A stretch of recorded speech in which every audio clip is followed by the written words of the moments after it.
Hello WhatsApp বন্ধুরা, কি অবস্থা সবার? আশা করি সবাই ভালো আছো। আজকে তোমাদের জন্য খুবই সুন্দর একটি অ্যানিমে এক্সপ্লেন করব, যার গ্রাফিক্স ডিজাইন এবং স্টোরি লাইন অনেক সুন্দর। এটি এমন একটি ছেলের গল্প যে ছোট থাকতে অনেক দুর্বল ছিল, কিন্তু তার পরিশ্রম এবং অদম্য বিশ্বাসের জোরে ইমর্টাল গড লেভেলে পৌঁছে যায়। আর সে এই লেভেলে পৌঁছানোর জন্য কি কি সমস্যার মধ্যে পড়েছিল তা আমরা এই গল্পে জানবো। তো বন্ধুরা, চলো ভিডিওটি আর দেরি না করে ভিডিওটি শুরু করি। এই এপিসোডের শুরুতে আমরা আমাদের হিরো হানলিকে দেখি। সে শিকার করার জন্য অনেক দূরে একটি আইল্যান্ডের মধ্যে চলে আসে। এখানে আসার পরে হানলি তার শক্তি ব্যবহার করে এখানে অনেকগুলো ফাঁদ তৈরি করে, কারণ সে খুব শীঘ্রই এখানে একটি মনস্টার শিকার করতে চাচ্ছিল। তার এখানে বেশিক্ষণ অপেক্ষা করতে হয়নি। কিছুক্ষণের মধ্যে এখানে একটি ডেমন বিস্টের অরা চারদিকেও ছড়িয়ে পড়ে। এটি দেখে সে তার মানকি ফ্রেন্ডকে কোনো এক সেফ জায়গায় চলে যেতে বলে, কারণ তার মনে হচ্ছিল এটি একটি 7 গ্রেডের ডেমনিক বেস্ট, যেটা খুব বেশি বিপজ্জনক হবে। এরপর সে বলে, আমি চাই না তোমার কোথাও চোট লাগুক, তাই তুমি কোনো এক সেফ জায়গায় চলে যাও। হানলির কথাটি শুনে মানকি ফ্রেন্ড সেফ জায়গায় চলে যায়। এরপর আমরা দেখি ওই ডেমনিক বিস্টটি হানলির ফরমেশনের মধ্যে চলে আসে, যার কারণে ডেমনিক বিস্টটি হানলির ফরমেশনের মধ্যে আটকে যায়। এটি দেখে হানলি খুব দ্রুততার সাথে তার ফায়ার বল দিয়ে তার উপর আক্রমণ করতে শুরু করে। আক্রমণ শেষ করে হানলি ডেমনিক বিস্টটিকে চেক করতে যায়। সেখানে গিয়ে দেখে সে ডেমনিক বিস্টটি এখনো মারা যায়নি। ডেমনিক বিস্টটি তখন উঠে গিয়ে হানলির উপর খুব দ্রুত আক্রমণ করতে শুরু করে, যা দেখে হানলি তার শট বের করে তার উপর আক্রমণ করতে শুরু করে এবং তারা একের পর এক আক্রমণ করতে শুরু করে। এটি দেখে আমরা বুঝতে পারি ডেমনিক বিস্টটি কতটা শক্তিশালী। সে হানলির দিকে বিপজ্জনকভাবে তার শট ছুড়ে মারে, যা ঠেকাতে হানলির অনেক কষ্ট হয়ে যায়। হানলি অনেক কষ্ট করে তার অ্যাটাকগুলো থামাতে থাকে, কিন্তু হানলি তো হার মানার পাত্র নয়। সে তার ফিডব্যাক ফাইট শুরু করে। সে অনেক সময় ধরে ডেমনটির উপর লাগাতার ফরমেশন অ্যাটাক করতে শুরু করে, যার জন্য ডেমনিক বিস্টটি একটু দুর্বল হয়ে যায়। এর সাথে সাথে সে একটি ভয়ঙ্কর আক্রমণ করে তার একটি হাত কেটে ফেলে, যার জন্য বিস্টটি অনেক দুর্বল হয়ে যায়। এটি দেখে হানলি যখনই খুশি হতে যাচ্ছিল, কিন্তু আমরা দেখি ডেমনিক বিস্টটি তার হাতকে রিজেনারেট করে নেয়। এর সাথে সাথে বিস্টটি অনেক রেগে যায়। এরপর আমরা দেখি হানলি ডেমনিক বিস্টটাকে তার ঠান্ডা ট্যাপের মধ্যে আটকে ফেলে। এটি দেখে বিস্টটি আরো অনেক বেশি রেগে যায় এবং তার পুরো শক্তি দিয়ে তার থেকে ছুটে যায়। অনেক বেশি শক্তি ব্যবহার করার কারণে বিস্টটি অনেক দুর্বল হয়ে যায়। এটার সুযোগ নিয়ে হানলি তার সমস্ত তলোয়ারকে একসাথ করে এবং বড় একটি তলোয়ার তৈরি করে, যা ব্যবহার করে সে ওই ডিমনকে খুব সহজে হারিয়ে দেয়। ডেমনিক বিস্টটিকে হারানোর পরে আমরা দেখি ওই বিস্টটির ভেতর থেকে একটি ডেমনিক ফিল বের করে, যা পাওয়ার জন্য সে এতক্ষণ পর্যন্ত এত কষ্ট করছিল।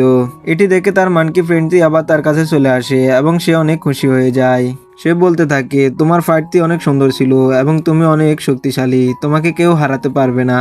তখন সে তার মানকি ফ্রেন্ডকে বলে, একটা সময় ছিল যে সময় আমি এত শক্তিশালী ছিলাম না, খুবই দুর্বল ছিলাম। এর জন্য আমি অনেক পরিশ্রম করেছি এবং অনেক কষ্টের পরে আজকে এই জায়গায় আসতে পেরেছি। একথা বলার সাথে সাথে আমরা 10 বছর আগের সিন দেখতে পাই, যেখানে হাংলির ছোটবেলাকে দেখানো হয়েছে। এখানে হাংলির মা বাবা তার কথাই বলছিল।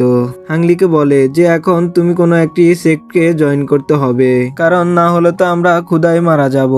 আমাদের খাওয়ার মতোই কিছুই নেই। তুমি কোনো একটা সেক্ট জয়েন করলে আমরা হয়তো কোনো না কোনোভাবে খাবার জোগাড় করতে পারবো। এভাবে হয়তো আমাদের জীবনটা খুব ভালোভাবে কেটে যাবে। এর সাথে সাথে আমাদেরকে বলা হয় যে পুরো পৃথিবীতে যুদ্ধ লেগেছিল, যার জন্য তাদের জীবনে দুর্দশা নেমে এসেছে। আর এখন কোনো একটা সেক্ট জয়েন করলেও সেখানেও যুদ্ধ করতে হবে, যার জন্য জীবন অনেক ঝুঁকিতে থাকবে। তখন হাংলি রাতে চিন্তা করে, সে যদি কোনো সেক্টে জয়েন না করে তাহলে তার পুরো ফ্যামিলি ক্ষুধায় মারা যাবে। এর পরের সিনে আমরা দেখতে পাই হাংলি একটি সেক্টে জয়েন করার জন্য কোথাও যাচ্ছিল। সে যাওয়ার পরে তার পুরো ফ্যামিলি তার জন্য চিন্তা করতে থাকে। হাংলি যখন সেখানে যায় তখন সে দেখে সেখানে সে শুধু একা নয়, সেখানে আরো 2জন স্টুডেন্ট আছে। সেখানে খুবই ভালো একটি ছেলে ছিল যার নাম জংতাও। সে হাংলিকে কিছু একটা খেতে দেয়। সেখানে আরো একজন ছেলেকে দেখানো হয় যে ঘুমাচ্ছিল। তখন সে তাদের দুজনকে বলে, শব্দ করিও না, আমাদের সফর অনেক বড়, তাই আমাকে ডিস্টার্ব করিও না। এর পরের সিনে তাদের 3জনের নতুন সফর শুরু হয়ে যায়, যেখানে আমরা তাদেরকে দেখতে পাই তারা 7 মিস্টিরিয়াস সেক্টের মধ্যে পৌঁছে গিয়েছিল, যেখানে তাদেরকে ওয়েলকাম করার জন্য একজন সিনিয়র ডিসাইপল আসে।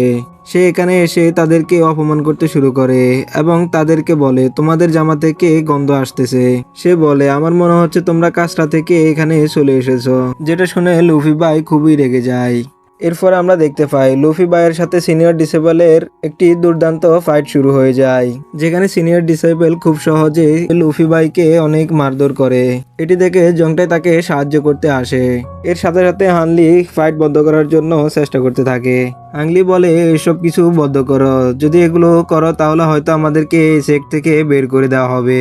এটি শুনে তারা ফাইট বন্ধ করে দেয়। এরপর আমরা দেখি সবাই একটি জায়গায় জড়ো হয়েছে এবং সেক্ট মাস্টার তাদেরকে কিছু পরামর্শ দিচ্ছে যে আমরা সবাইকে আমাদের ক্লানের সদস্য বানাই না, যাদের মধ্যে অদম্য সাহস এবং পরিশ্রম থাকবে তারাই আমাদের সেক্টে জয়েন হতে পারবে। সেক্ট মাস্টার আরো বলে আমরা তোমাদেরকে কিছু পরীক্ষা দেব, যদি তোমরা সেগুলো পাস করতে পারো তাহলে তোমরা আমাদের সেক্টের সদস্য হতে পারবে। এরপর মাস্টার তাদেরকে একটি জায়গা দেখায় যেখানে তারা পৌঁছাতে হবে। যারা সেখানে সময়ের আগে যেতে পারবে না তারা বাড়িতে চলে যাবে। তখন মাস্টার তাদেরকে বলো চলো এই টেস্টটি শুরু করা যাক। পরীক্ষাটি শুরু হওয়ার সাথে সাথে সবাই দৌড়ে সেই দিকে যেতে থাকে। এরপর আমরা হানলি এবং জোনতাইকে দেখতে পাই, তারাও ওই পাহাড়ের চূড়ার দিকে ছুটে চলতে থাকে। সুনতাই এবং হানলি দৌড়াতে দৌড়াতে অনেক ক্লান্ত হয়ে যায়। সুনতাই বসে পড়ে এবং হানলিকে বলে তুমি এগিয়ে যাও, আমি পরে এসে তোমার সাথে দেখা করব।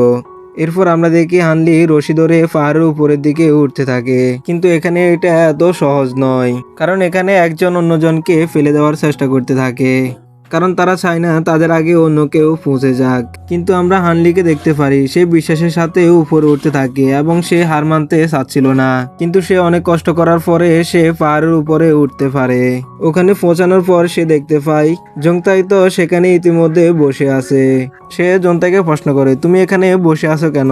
তখন জনতাই হানলিকে বলে পাহাড়ের মধ্যে ইতিমধ্যে অনেকজন চলে গিয়েছে এবং তারা রশিকে কেটে দিয়েছে, যার জন্য আমরা সেখানে যেতে পারছি না। এরপর হানলি বলতে থাকে আমরা এখানে আসার জন্য কতই কষ্ট করেছি, কিন্তু এখন উপরে যেতে পারছি না। তখন হানলির মাথায় একটি বুদ্ধি আসে এবং সে দাঁড়িয়ে ক্যালকুলেশন করতে শুরু করে। এরপর সে জুনতাইকে নিয়ে কাঁধে কাঁধ মিলিয়ে উপরের দিকে অনেক কষ্ট করে উঠতে থাকে, যা দেখে সেক্টর ইল্ডাররা অনেক অবাক হয়ে যায় এবং তাদের প্রশংসা করতে শুরু করে যে তারা কতই না পরিশ্রম করতেছে। এরপর আমরা দেখতে পাই আর 5 মিনিট বাকি আছে, কিন্তু তারা এখনো পৌঁছাতে পারেনি। এরপর তারা একটি চেনকে ব্যবহার করে উপরের দিকে উঠতে শুরু করে। এরপর একজন ইল্ডার আরেকজন ইল্ডারকে বলে এদের দুজনকে আমার খুবই ভালো লেগেছে, কিন্তু সেক্টর রুলসের কারণে আমরা তাদেরকে নিতে পারবো না, কারণ তারা ইতিমধ্যে লেট করেছে।